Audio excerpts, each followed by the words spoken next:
Hello friends and welcome to the Hindu editorial analysis for 1st of November 2023।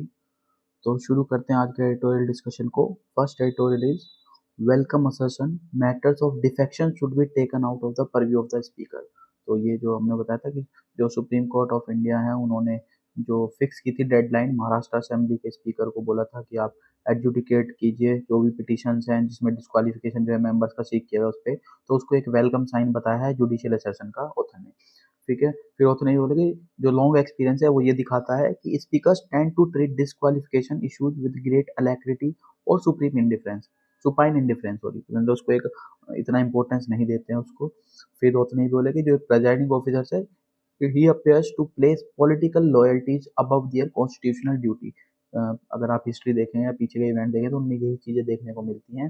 फिर author ने ये भी बोला है कि जो डायरेक्शंस हैं these are a natural follow up to the outcome of the constitution bench decision on May 11, 2023, जो सुप्रीम कोर्ट ने जो डेडलाइन दी है, in which the speaker was asked to decide the disqualification issue within a reasonable period. उसमें जो decision मई 11 को आया था उसमें उन्होंने बोला था कि भाई आपको एक रीजनेबल पीरियड में जो है डिस्क्वालिफिकेशन इशू को डिसाइड करना है, लेकिन उसके बाद भी वो हुआ नहीं, तो इसीलिए जो है ये डेडलाइन उन्होंने की गई है। तो ये कोई नया नहीं है, ये एक फॉलो अप ही था जो प्रीवियस जजमेंट डिसीजन इसमें दिया था सुप्रीम कोर्ट ने।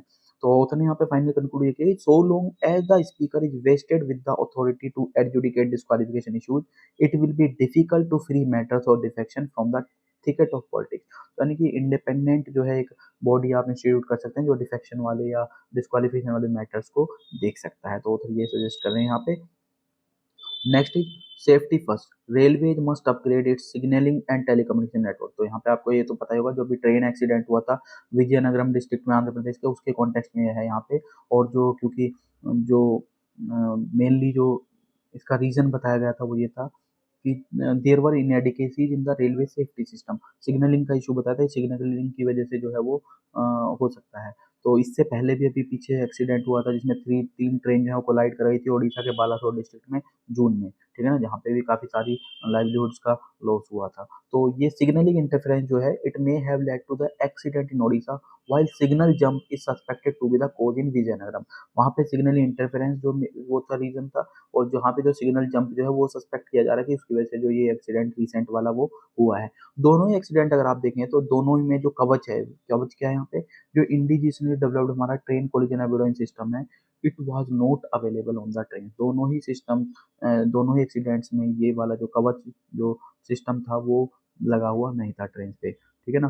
तो अगर तो इसमें ऑथर ने बोला कि deeper and chronic issues that plague the functioning of the railway should be analyse, इनको एनालिसिस करने की जरूरत है। और एक व्यू ये भी है कि importance has not been given to upgrading the signalling and telecommunication networks as well as human resources development. दोनों ही चीजों पे ध्यान नहीं दिया गया, ना तो सिग्नलिंग और टेलीकम्युनिकेशन अपग्रेड किया गया है, ना ही जो ह्यूमन रिसोर्स है उसका डेवलपमेंट पे ध्यान दिया गया है, क्योंकि काफी सारी वैकेंसी जो है वो ऑपरेशनल सेफ्टी को जो लोग जो पोस्ट हैं जो ऑपरेशन सेफ्टी से रिलेटेड है वो वाली पोस्ट काफी सारी वैकेंट पड़ी हुई है। अगर आप देखें जुलाई 1, 2023 को 53,180 पोस्ट जो है वो अभी भी वैकेंट रही हुई है। तो यानी कि ह्यूमन रिसोर्स आपके पास नहीं है अवेलेबल, ठीक है ना। फिर ऑथर ने ये भी सजेस्ट किया कि at the very least there has to be accountability of the senior railway management. कम से कम आप जो सीनियर रेलवे मैनेजमेंट है उसको अकाउंटेबल तो बताइए, अकाउंटेबिलिटी एटलीस्ट फिक्स करिए अगर कुछ नहीं कर सकते तो। At the divisional level itself when such accidents occur, इस तरह के इवेंट जब भी होते हैं तो कम से कम डिविजनल लेवल पे एटलीस्ट आप सीनियर मैनेजमेंट जो है उसको अकाउंटेबिलिटी उसकी फिक्स कीजिए। और टेक्नोलॉजी तो इंस्टॉल करने की बात की है, साथ साथ की सभी ट्रेनों में जो टेक्नोलॉजी इंस्टॉल की जाए। गवर्नमेंट ये भी कर सकती है कि the members of the railway board are drawn from the pool of professionals and technocrats outside the railway system. तो आप जो रेलवे बोर्ड के मेंबर्स हैं उनको आप प्रोफेशनल्स या फिर जो रेलवे सिस्टम से बाहर के जो प्रोफेशनल्स हैं इस फील्ड में या इन चीज़ों में टेक्निकल आस्पेक्ट में जिनकी एक तरह से स्पेसिफिकेशन है उनको आप उस पर ला सकते हैं, ये एक आप काम कर सकते हैं, ठीक है। Next is ethics parliamentary conduct and the Indian MP. तो यहाँ पे बेसिकली जो इशू है वो ये है कि जो महुआ मोइत्रा जी थे उनके जो केस था उनको एथिक्स कमेटी को रेफर किया गया था। हालांकि अभी तक ये होता कि जब भी जो ब्रीच होता था, ब्रीच वाले केसेस को जो है पार्लियामेंट्री जो प्रिविलेज कमेटी है उसको रेफर किया जाता था, लेकिन इस बार जो है वो इनको किया। तो यहाँ पे एक्सपल्शन और इंस्टांसेस जो ये पहले भी हुआ है नहीं हुआ है उससे रिलेटेड है कि क्या पहली बार हुआ है। तो ये ऐसा है कि अगर कोई एमपी मनी लेता है for putting questions up in parliament they will be guilty of breach of privilege and contempt of the house. तो उनपे ये वाले चार्जेस बेसिकली लगते हैं अगर वो ब्राइब लेते हैं या क्वेश्चन या पैसे लेते हैं, मनी लेते हैं कि क्वेश्चंस पुट अप करने हैं आपको, ये वाले क्वेश्चन पूछे जाए हाउस में, ठीक है ना। तो in a case involving illegal gratification for conducting parliamentary work is proven, the MP may even be expelled from the house. और अगर वो प्रूव हो जाते हैं कि ग्रेटिफिकेशन के चार्जेस ये वाले कि भाई उन्होंने जो है ब्राइब ली है या मनी ली है उनके लिए, तो उसको एक्सपेल भी कर दिया जाता है एमपी को। तो पहला जो केस हुआ था 1951 में, एच जी मुदगल थे, उनको जो है इसी चार्जेस पे जो है उनको एक्सपेल किया गया था। फिर 2005 में एक स्टिंग ऑपरेशन किया था प्राइवेट चैनल ने, जिसने 10 मेंबर जो लोकसभा के थे उनको दिखाया था कि एक्सेप्ट करे थे मनी और putting up questions in parliament. उसके बाद उन सारे के सारे एमपीज को क्या एक्सपेल कर दिया गया था, इंक्वायरी चली, स्पेशल कमेटी बनी, उसके बाद उनको एक्सपेल कर दिया गया। तो ये सारा कुछ बताया इसमें, है ना। लेकिन जो अभी जो ये वाला केस जो है वो एथिक्स कमेटी को किया गया था। तो जो यहाँ पे जो एथिक्स कमेटी है उसमें कुछ भी डिफाइंड नहीं है कि जो कमेटी है उसने अनएथिकल कंडक्ट को जो है वो डिफाइन नहीं कर रखा है कहीं पे भी। तो अनएथिकल कंडक्ट आप किसको अमाउंट करोगे, ये उनके डिस्क्रिप्शन पे है, ठीक है ना। आप मान सकते हो, नहीं भी मान सकते हो। तो it must be noted here that more serious cases involving serious misconduct are dealt with by either the committee of privileges or special committees and not by the ethics committee. जो ज्यादा सीरियस मिसकंडक्ट वाले cases है वो सारे या तो special committee deal करती है या जो कमिटी ऑफ प्रिविलेज है वो डील करती है। लेकिन ये जो मिसेस मोइत्रा वाला केस है वो, हालांकि इसमें भी कंप्लेंट वही है कि इलीगल ग्रेटिफिकेशन की कंप्लेंट है कि उन्होंने एक्सेप्ट किया है, लेकिन ये केस जो है वो ब्रीच ऑफ प्रिविलेज का केस होते हुए भी जो है ये एथिक्स कमेटी जो है इसको डील कर रही है। हालांकि ये इसको डील नहीं करना चाहिए, उसने बोला है। तो because parliamentary committee do not deal with criminal investigation. एक बात ये आपको ध्यान रखिए, पार्लियामेंट्री कमेटी जो है वो क्रिमिनल इन्वेस्टिगेशन वाले मैटर्स को डील नहीं करती है। जो पार्लियामेंट्री प्रोब होता है it is not the same as a judicial probe. Judicial probe की तरह नहीं होता है। जो जुडिशियल बॉडी है वो probe a matter as in the statutes and rule, वो स्टेट्यूट्स और रूल के हिसाब से उसको करता है and is conducted by judicially trained person के द्वारा वो किया जाता है। क्योंकि पार्लियामेंट है the power to scrutinise the executive which is accountable to it, it possesses investigative power also. हालांकि पार्लियामेंट के पास इन्वेस्टिगेटिव पावर्स है, लेकिन जो प्रोब है वो सेम वे में होता है। जुडिशियल बॉडी जो उसको प्रोब करते हैं उस तरीके से नहीं होता। फिर जो पार्लियामेंट है it also has the power to punish those including its own members in order to protect its honour dignity. वो जो भी उसके ओनर डिग्निटी को अगर वो अफेक्ट कर रहे हैं तो उन लोगों को भी वो पनिश कर सकता है, ठीक है ना। Parliament does the investigative work through it's committees which function under the rules of the house. और जो पार्लियामेंट ये जो इन्वेस्टिगेशन करती है वो किसके अंडर करती है, वो जो रूल्स ऑफ हाउस में जो प्रोविजंस है उनके अकॉर्डिंग वो इसको इन्वेस्टिगेट करती है। और जो फाइंडिंग्स होती है वो कब कैसे की जाती है, these are arrived at after the analysis of all the evidence made available to the committee. Committee को जितना भी एविडेंस अवेलेबल कराया जाता है उसकी फाइंडिंग्स के आधार पे जो है वो अपनी रिपोर्ट या जो भी अपना सबमिशन है वो प्रेजेंट करती है। अल्टीमेट एनालिसिस जब होती है तो committee takes a view on the basis of common sense. और जो अल्टीमेट जो एनालिसिस की जाती है, अल्टीमेट डिसीजन लिया जाता है वो जो कॉमन सेंस है उसके आधार पे किया जाता है। जो फाइंडिंग्स होती है कमेटी की पार्लियामेंट की, they can be said to be on the basis of preponderance of probability. आप इनको ये बोल सकते हैं प्रोपोनेंस ऑफ प्रोबेबिलिटी के आधार पे जो है वो कमेटी की फाइंडिंग जो है वो बताई जाती है। जो रूल्स ऑफ एविडेंस है जो एविडेंस एक्ट में है वो एप्लीकेबल नहीं होते हैं कभी भी जब पार्लियामेंट्री कमेटी जो प्रोब कर रही होती है, ठीक है। ये आपको ध्यान रखना कि रूल्स ऑफ एविडेंस एक्ट वाले इसमें एप्लीकेबल नहीं होते हैं, ठीक है। ऑनलाइन सबमिशन क्वेश्चन का इशू भी यहाँ पे बताया कि अगर आप देखें कि अब क्या है, अब क्योंकि डिजिटल एज का जमाना है तो जो एमपीज हैं उनको अपने पासवर्ड और लॉगिन डिटेल्स भी शेयर करने पड़ते हैं दूसरे पर्सन के साथ, क्योंकि वो खुद से अपना क्वेश्चन कैसे फ्रेम करें उसके लिए, ठीक है। तो लोकसभा में ऐसा कुछ जो है कोई रूल फ्रेम नहीं किया गया था to regulate the online submission of question. तो ये जरूरत है कि आप उसको बताएं। फिर दूसरा ये बोला कि जो पार्लियामेंट्री एमपी हैं also does not have any obligation to disclose the sources from where he gets information to do his parliamentary work। दूसरा ये भी आप उनको ऑब्लिगेटरी नहीं है, कंडीशन नहीं है कि वो डिस्क्लोज करें सोर्सेज कि कहाँ से जो है उनको इन्फॉर्मेशन मिली है अपना पार्लियामेंट्री काम करने के लिए, ठीक है। तो इन दोनों चीज़ों पे मतलब गाइडलाइंस बनाने की जरूरत है कि आप जो ऑनलाइन क्वेश्चन पूछते हैं उन पे या फाइल करते हैं उनको कैसे आप वो कर सकते हैं, एड्रेस कर सकते हैं इस इशू को, ठीक है ना। Stock taking climate finance a case of circles in reading. तो यहाँ पे जो क्लाइमेट फाइनेंस है it has a crucial role in retaining the trust of the developing countries in future climate change negotiation. तो अभी जो लाइकली जो ये जो फाइनेंस है क्लाइमेट फाइनेंस का इशू ये प्रोमिनेंट हो सकता है जो COP28 मीटिंग होने वाली है अभी दुबई में होनी है जो ये इसमें, क्योंकि यहाँ पे जो कॉन्टेक्स्ट बताया क्लाइमेट चेंज 2023 सिंथेसिस रिपोर्ट का कॉन्टेक्स्ट में बताया कि इसके कॉन्टेक्स्ट में ये इंपॉर्टेंट रहने वाला है। रिपोर्ट में ये बताया है कि जो करंट टेम्परेचर इंक्रीज है 1.1 degree Celsius above, it is responsible for frequent hazardous weather will feed into the global stock take. तो ये इसका इफेक्ट होने वाला है। साथ में जो providing finance to developing countries जो है वो operationalisation of the anchor seat principle of common but differentiated responsibility की जो बात की थी आरसी, रेस्पेक्टिव कैपेबिलिटी। तो इसका जो एक ये एक तरह से बेसिस बनने वाला है, इसकी एंकर शीट जो बनने वाली है वो यही है कि फाइनेंस जो है डेवलपिंग कंट्री को वो कैसे प्रोवाइड किया जाएगा और उसको ऑपरेशनलाइज कैसे किया जाएगा, ठीक है ना। एडिकेट क्लाइमेट फाइनेंस की अगर एस्टिमेशन की बात करें तो आर्टिकल जो डेवलप्ड कंट्रीज थी उनको रिक्वायर्ड था ये कि वो मैंडेटरी टर्म्स में उनको बोला था कि भाई आप फाइनेंशियल रिसोर्सेज जो है डेवलपिंग कंट्रीज को जो है प्रोवाइड करेंगे।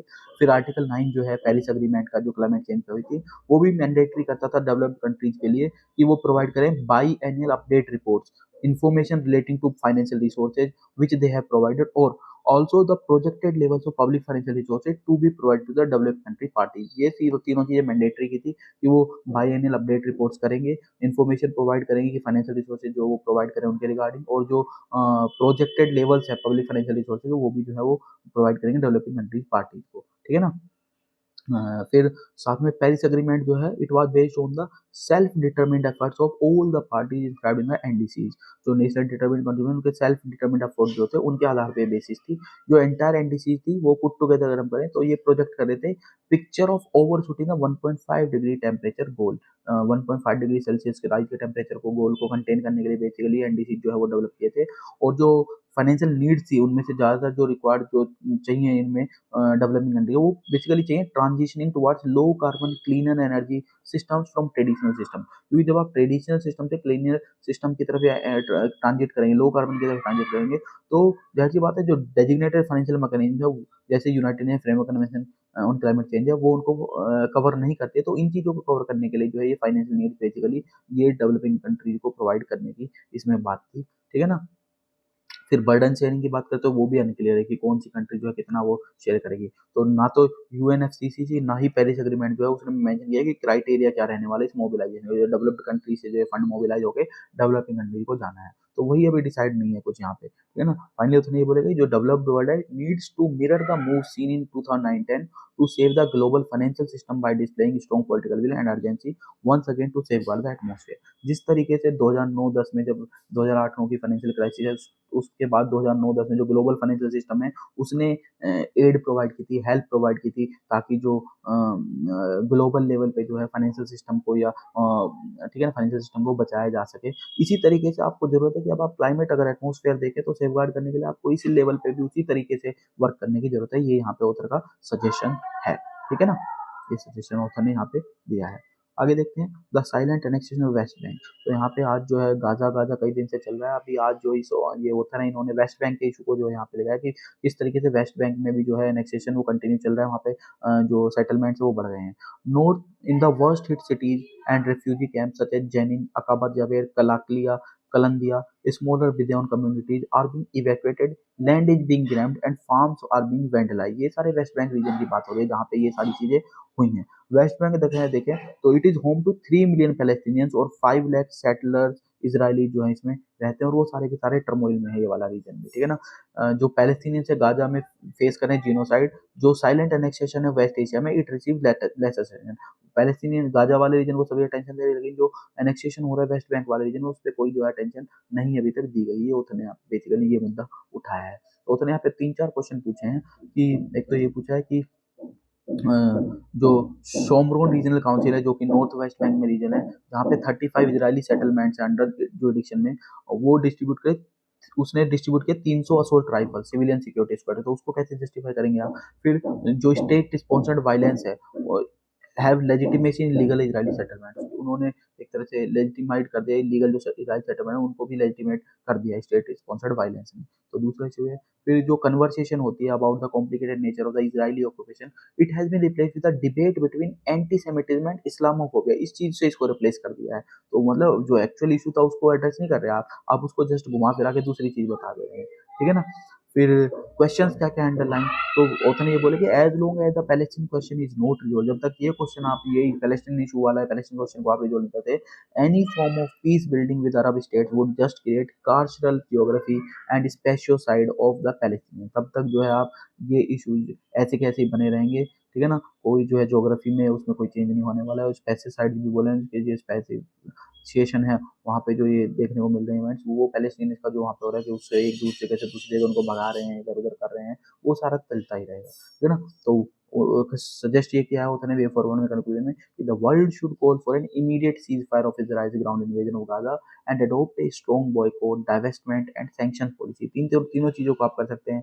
आप स्ट्रॉन्ग बॉयकॉट कीजिए, डाइवेस्टमेंट कीजिए वहाँ पे और सैंक्शंस लगाइए ताकि ये जो इसराइल में ग्राउंड इन्वेजन चल रहा है गाजा का वो स्टॉप हो सके, वो सीज फायर वहाँ पे आ सके। फिर जो ह्यूमन राइट्स अप्रोच है और जो राइट टू रिटर्न वाली पैलेस्टीनियंस रिफ्यूजीज वाली जो है इट नीड को जो कंसिडर करना चाहिए, दूसरी चीज़ उसने बताई है। फिर तीसरा उसने बोला कि जो इजरायली जूस हैं या इजरायली अरब्स हैं या गाजा में जो पैलेस्टीनियंस रह रहे हैं या वेस्ट बैंक में जो पैलेस्टीनियन रह रहे हैं, they should be involve in a referendum to choose their own future. उनके फ्यूचर को डिसाइड करने में उनको इन्वॉल्व कीजिए आप रेफरेंडम में। आप उनसे बिना पूछे ही सारी डिसीजंस खुद ही ले रहे हैं तो क्या उसका फायदा, उनको तो इन्वॉल्व कीजिए इसमें, ठीक है ना। Next is staff shortage financial dependency plague local governance. तो यहाँ पे बेसिकली बात की है कि most of the Indian cities lack transparency and do not publish accessible civic and financial data.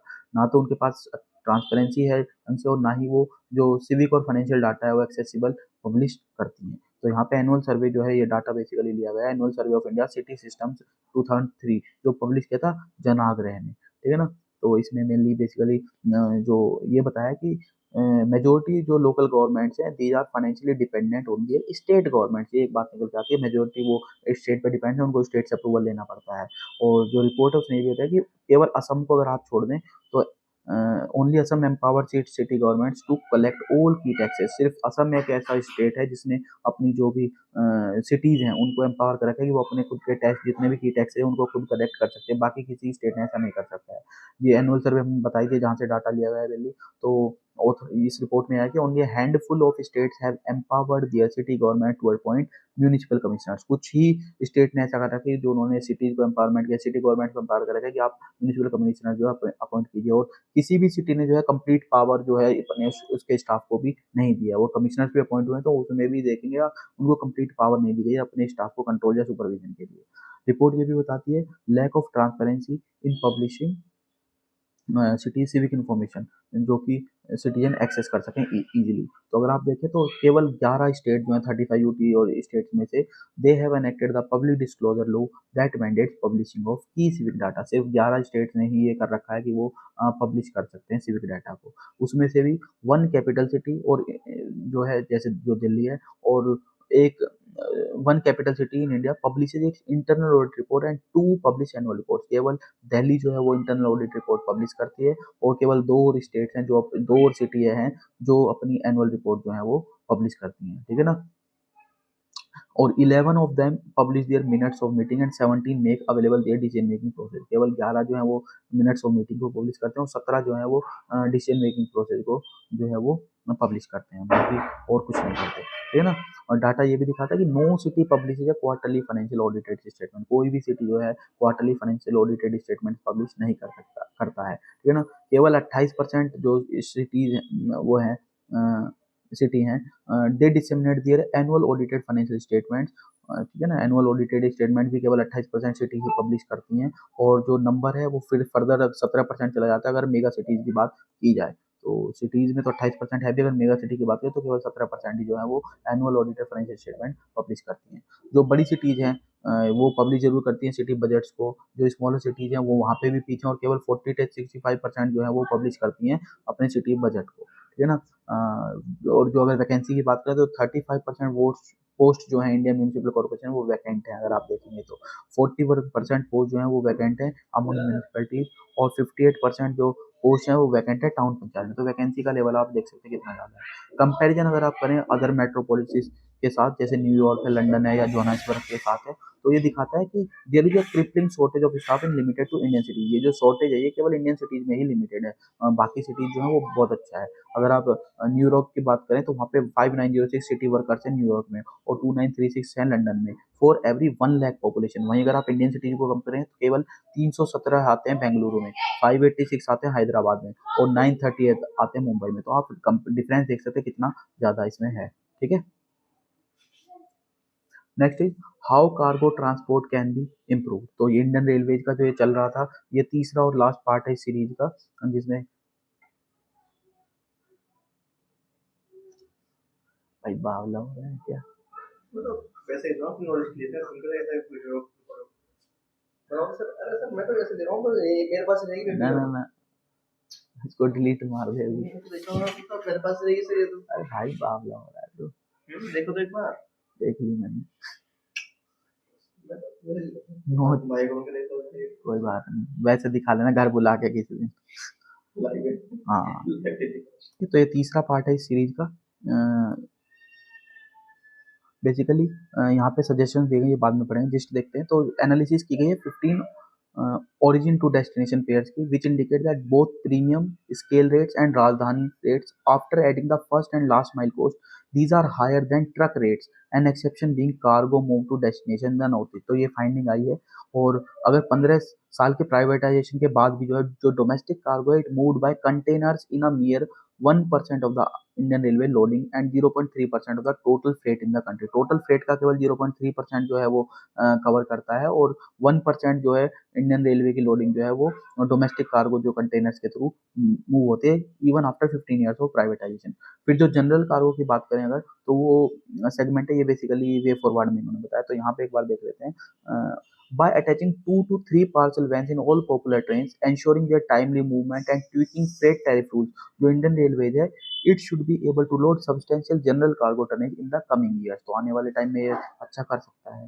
जो यहाँ पे सजेशन दिए गए हैं कि क्या किया जा सकता है, तो उसमें उसने बताया कि जनरल कार्गो को जो है वो 3 कैटेगरी में सेगमेंट होती है। एक तो H D highly time sensitive बोलते हैं इसको, दूसरा मीडियम टाइम सेंसिटिव है, और तीसरा है लो टाइम सेंसिटिव। तो जो सिपर्स हैं, अगर आप देखेंगे इनको, अगर आप परमिट करेंगे to book individual wagons with provision to run a train to schedule even if the train is not fully loaded, तो जो है एक तरह से उनको एश्योरेंस मिलेगी कि टाइमली मूवमेंट आपके उसकी होगी, और ज़्यादा से ज़्यादा सिपर्स जो है आप इंडियन रेलवे के लिए अट्रैक्ट कर पाएंगे। तो एक सजेशन तो ये बोला है कि अगर आपके पास सारे वैगन्स फुल नहीं है, फुली लोडेड नहीं है ट्रेन, तब भी आप उसको मूव कर सकते हैं, ठीक है ना, उनको एश्योरेंस मिल जाए ताकि। दूसरा ये है कि अगर आप वॉल्यूमेट्रिक लोडिंग को इंसेंटिवाइज भी करना चाहते हैं, तो टैरिफ में ऑल्सो भी मॉडरेट है, टैरिफ को आप मॉडरेट लेवल पे ला सकते हैं। जो चार्जेस हैं स्लैब्स वगैरह पे पर क्वांटिटी लोडेड, उसको आप बढ़ा सकते हैं, और तो जो टैरिफ के चार्ज है वो मॉडरेट हो जाएंगे। दूसरा सेशन ये भी है। और फाइनली ये भी बोला है कि जो Indian railway needs to encourage cargo aggregators by tweaking the existing freight forward policy. जो फ्रेट फॉरवर्डर पॉलिसी है उसको आप थोड़ा सा चेंज कर करा के जो है आप उसमें एनकरेज कर सकते हैं जो भी कार्गो एग्रीगेटर्स हैं कि वो आपसे जुड़े, ठीक है ना। Next is the stand of Maldives president elect on India. तो जो मालदीव के अभी इलेक्शन में जो प्रेसिडेंट थे mister Muizzu, he has been kept reiterating his pledge to remove Indian military presence from the archipelago. तो उसका क्या राज चल रहा है कि जो एम्फेसाइज बार बार कर रहे हैं कि जो इंडियन ट्रूप्स हैं वो उनको आउट ऑफ कंट्री भेजा जाए। तो अगर मालदीव नेशनल डिफेंस फोर्स की देखें तो उसके हिसाब से जो 75 इंडियन मिलिट्री पर्सनल जो है वो अभी मालदीव में है, to maintain and operate the Dornier aircraft and 2 helicopters gifted to the Maldives by the government of India। और वो चाह रहे हैं कि इसको हटाया जाए।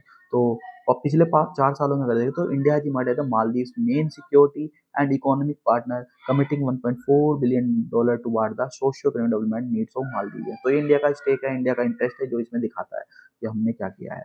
फिर वहीं पे जो क्यों हटाना चाहते हैं बेसिकली कि वो इनके अपोज में क्यों है, तो वहाँ पे 2 ऑब्वियस रीजन हो सकते हैं अगर करंट कॉन्टेक्स्ट में देखें। पहला बताया है कि जो इंटरनेशनल मीडिया है जो कि मालदीव के इलेक्शन को फ्रेम करा था, वो रेफरेंडम को बेसिकली, तो वो उसको एक इंडिया और चाइना के नज़रिए से देख रहा था, ठीक है ना। और बहुत सारे मालदीवियन पॉलिटिकल ऑब्जर्वर की अगर बात करें तो वो यही है कि जो इनकमिंग प्रेसिडेंट है उन्होंने ये जो पोलिटिकल रिवलरी है, ठीक है ना, ये वाली ज़्यादा उस पे थी than any other domestic issue.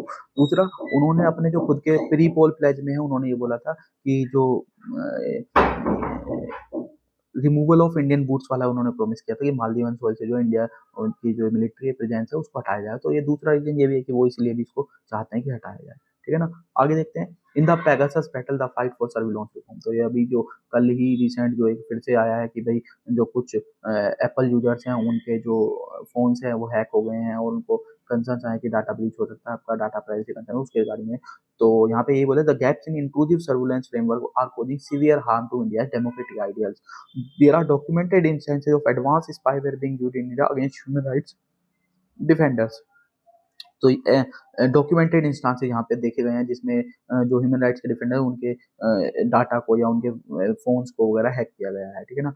The apathy shown by cabinet, यहाँ पे 3-4 चीजों में ऑथर ने यहाँ पे इसको कवर किया है। तो सबसे पहले बोला ऑफिशियल एपैथी और ओपेकनेस, ना तो ऑफिशियल ना तो एग्जीक्यूटिव ध्यान देता है, ना लेजिस्लेचर वाला पार्ट ध्यान दे रहा है। तो उसने बोला कि apathy shown by cabinet ministers has been mirrored by the specialised agency, कि उन्होंने तो एपैथी दिखाई है जो मिनिस्टर्स हैं, साथ साथ जो स्पेशलाइज्ड एजेंसी जो कि शर्ट टीम है हमारी, आप जानते होंगे nodal agency Indian computer emergency response team है, जो डील करते हैं साइबर सिक्योरिटी थ्रेट्स के साथ, ये भी साइलेंट रही है इन इश्यूज पे। और इंडिया के अगर कॉन्स्टिट्यूशन स्कीम में देखें तो जो लेजिस्लेचर है it is responsible for holding the executive accountable, लेकिन लेजिस्लेचर ने भी जो है it has failed to match the practice in principle. तो मतलब वो भी उसने भी उसमें कोई वो दिखाया नहीं है। अपोजिशन ने ये भी बोला था कि भाई आप इसको प्रोब कीजिए और इस पर डिस्कस कीजिए इन इशू पे, लेकिन दोनों ही चीज़ों पे जो है इग्नोर किया गया है इन चीज़ों को लेजिस्लेचर में। जुडिशियल रेस्पॉन्स की बात करें तो कोर्ट ने अक्टूबर 27 2021 को जो है कॉन्स्टिट्यूट की थी technical committee to examine whether the spyware had been used on Indian citizen. तो 8 महीने बीत चुके उसके बाद कोई, लेकिन कमेटी जो है उसके बाद कोई भी फाइंडिंग्स उसकी तब भी नहीं मिली है, ठीक है ना। तो ना ही कोई अकाउंटेबिलिटी से, तीसरी चीज़ ऑथर ने बोली कि कोई अकाउंटेबिलिटी भी नहीं है। तो हालाँकि जो पेगासस का इश्यू हुआ था उसको वाटरगेट मोमेंट बताया था इंडिया के लिए, लेकिन वाटरगेट जो यूएस में ये हुआ था उसके बाद क्या हुआ था, जो इंस्टीट्यूशनल रिस्पॉन्स था यूएस में, वो उसने प्रेसिडेंट जो थे रिचर्ड निकोसन उस टाइम के, और जो अदर्स जो भी इन्वॉल्व थे इस मैटर में उनको अकाउंटेबल ठहराया था। और जितनी भी ब्रांचेस थी स्टेट की उनको चेक किया गया था कि भाई वो अब्यूज तो नहीं करे अपनी पावर का। लेकिन इंडिया में क्या है, इंडिया में स्टोरी कुछ नहीं है, वो अभी भी कंटिन्यू कर परसिस्ट कर रहा है, ठीक है ना। कोई अकाउंटेबिलिटी जो है इसमें फिक्स नहीं की, कोई अकाउंटेबिलिटी इसमें नहीं बताई गई है। तो unlike the polity in India other countries have responded to the Pegasus disclosure, India ने बेशक ना किया हो, लेकिन अगर आप बाकी कंट्रीज में देखें तो उन्होंने रिस्पॉन्ड काफी किया है जो ये पेगासस का इशू हुआ था। चाहे इसमें यूएस हो, चाहे इसमें फ्रांस हो, चाहे इसमें यूके हो, चाहे इसमें इवन दुबई का भी एग्जांपल यहाँ पे ऑथर ने दिया है, यूनाइटेड किंगडम का दिया है, यूके का दिया है, यूएस का दिया है, फ्रांस का दिया है, कि उन सब ने जो है कुछ ना कुछ इसमें अरेंजमेंट किया है। तो जो lack of accountability it has spurred further violations, इसने वायलेशंस को और एक तरह से और हवा देने का काम किया और बढ़ाने का काम किया है। तो the Indian surveillance for hire industry is growing, और अगर आप देखें जो सर्विलांस फॉर हायर इंडस्ट्री बढ़ रही है, जो फर्म्स हैं वो ऑफर कर रही हैं सर्विसेज, किसी को भी जो उनको पे करेगा उसको सर्विस पे कर देती हैं, और जाहिर सी बात है इंडिकेट टारगेट करते हैं हैकिंग उनके डिवाइसेज को जिनको भी आपको स्पाई करवाना है। रियूटर्स की रिपोर्ट अगर देखें जून 30 2022 की रिपोर्ट है, इसने बोला था ये जो फर्म्स है इंडियन साइबर मर्सिनरीज, इन फर्म्स को इन्होंने बोला था they were being used by litigants around the world to sway litigation battle. Overall हुआ है लॉज का, लॉ की अगर बात करें तो इसमें ऑथर ने बोला कि overhaul of surveillance laws is necessary to prevent the indiscriminate monitoring of people and entities by the state and private sector. अगर आपको ये इनडिस्क्रिमिनेट जो मॉनिटरिंग हो रही है और सर्विलांस हो रहा है इसको अगर आपको रोकना है तो जो सर्विलांस लॉ है उनको आपको पूरी तरीके से चेंज करना पड़ेगा। जो आईटी एक्ट है 2000 का या इंडियन टेलीग्राफ एक्ट है, ठीक है ना, जिन्होंने बेसिकली एम्पावरमेंट कर रखा है गवर्नमेंट का सर्विलांस करने के लिए, कंसंट्रेट सर्विलांस पावर जो है वो एग्जीक्यूटिव्स के हाथ में दिए गए हैं। They do not contain any independent oversight provision judicial और पार्लियामेंट्री, उनके अंदर ना तो कोई इंडिपेंडेंट ओवरसाइट प्रोविजन है, ना ही कोई जुडिशियल प्रोविजन है, ना ही पार्लियामेंट्री प्रोविजन है। तो इन चीजों को चेंज करने की जरूरत है, आपको एड्रेस करने की जरूरत है। Legislation are from an era before spyware such as Pegasus were developed, और ये दोनों ही लेजिस्लेशन बहुत पुराने टाइम के हैं जब तक स्पाईवेयर जैसे या इस टाइप के और जो स्पाईवेयर वगैरह हैं वो डेवलप नहीं हुए थे। तो इसलिए जाहिर सी बात है कि मॉडर्न डे सर्विलांस इंडस्ट्री को रेस्पॉन्ड करने के लिए मॉडर्न डे के आपको लॉज और स्टैट्यूट्स की जरूरत होगी।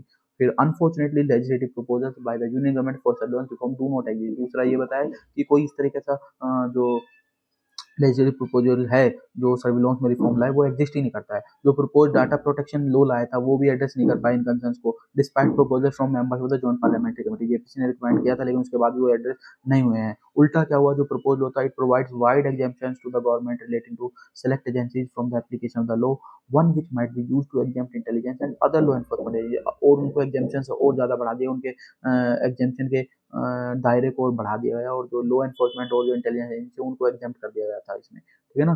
तो एंडेंजर्ड राइट की बात की यहाँ पे चौथे में कि भाई जो जब कोई भी अगर in the absence of immediate and far reaching surveillance reform and redress to those which who approach authorities against unlawful surveillance, the right to privacy may soon become obsolete। अगर आप इस तरीके से चलेंगे तो जो राइट टू प्राइवेसी है वो आने वाले टाइम में एक तरह से ऑब्सोलीट हो जाएगा, उसका कोई मतलब नहीं रह जाएगा अगर इसी तरीके से सर्विलांस चलता रहेगा, उसमें कोई रिफॉर्म नहीं लाया जाएगा, ठीक है ना। नेक्स्ट आगे देखते हैं।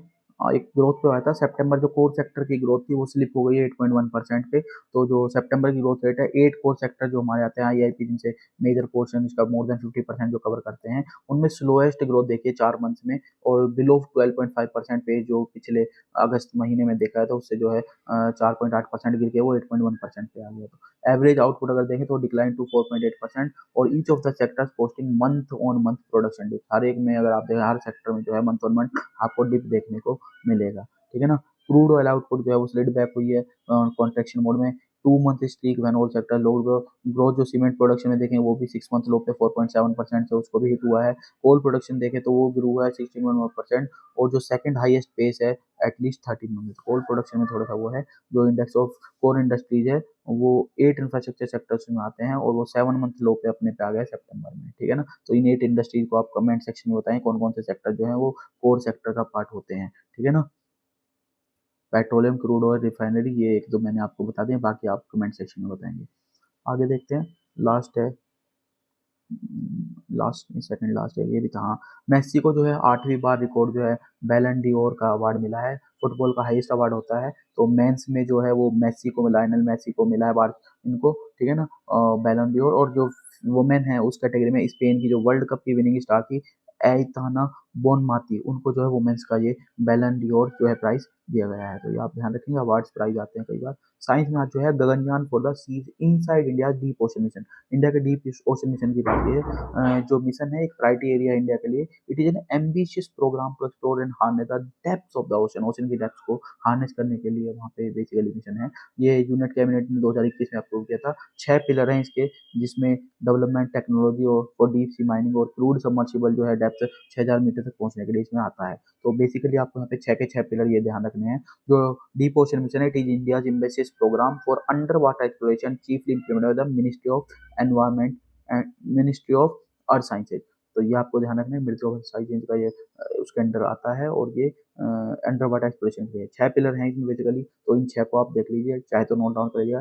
Development of technology for deep sea mining and manned submersible to carry 3 people to the depth of 6000 metre in ocean. The submersible will equipped with suite of scientific sensors, tools and integrated system for mining polymetallic nodules from the central Indian Ocean। जो दूसरा part है वो है development of ocean climate change advisory services involving an array of ocean observations and models to understand and provide future climate projections. तीसरा जो pillar है technological innovations for the exploration and conservation of deep sea biodiversity. चौथा है deep ocean survey and exploration aimed at identifying potential sites for multi metal hydrothermal sulphide mineralisation along the Indian Ocean mid oceanic ridges. और जो last है वो है, sorry fifth है वो है harnessing energy and fresh water from the ocean. और जो लास्ट है वो है establishing an advance marine station for ocean biology as a hub for nurturing talent and driving new opportunity in ocean biology and blue biology.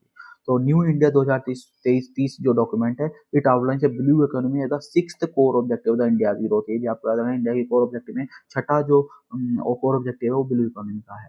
तो दूसरा year 2021-23 को जो है ये डिकेड डेजिग्नेट किया यूनाइटेड नेशंस ने as decade of ocean sciences. ये भी आप ध्यान रखेंगे पीढ़ी के लिए कि 2021 से जो 2030 का डिकेड है उसको डिकेड ऑफ ओशन साइंसेज जो है यूनाइटेड नेशन ने डेजिग्नेट किया है। और ये डीप ओशन मिशन है, it is one of the 9 missions under the prime minister science technology and innovation advisory council.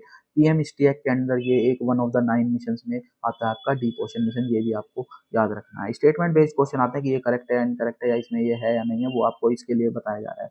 पॉलीमेट्रिक, तो बेसिक एक क्वेश्चन ये पूछा था कि जो डीपेस्ट ओशन पॉइंट है वो 11,000 मीटर, तो आप सिर्फ 4,000 मीटर की डेप्थ के लिए जो है क्यों चूज करें, उसकी कैपेसिटी के लिए क्यों बनाया है।